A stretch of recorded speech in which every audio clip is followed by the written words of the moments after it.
এক গভীর জঙ্গলে থাকত এক বিশাল হাতি আর এক চঞ্চল বানর। হাতি ছিল খুব শান্ত আর শক্তিশালী, আর বানর ছিল দুষ্টু কিন্তু বুদ্ধিমান। প্রতিদিন বানর গাছ থেকে গাছে লাফিয়ে হাতির সঙ্গে গল্প করত। হাতি ধীরে হাঁটলেও তার মনটা ছিল খুব বড়। একদিন জঙ্গলে ভয়ঙ্কর আগুন লাগলো। ছোট প্রাণীরা দিশেহারা হয়ে পড়ল। হাতি তখন তার শক্তি কাজে লাগালো।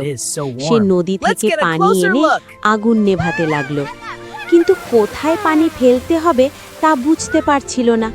তখন বানর গাছের মাথা থেকে দেখে হাতিকে দিক নির্দেশ দিল।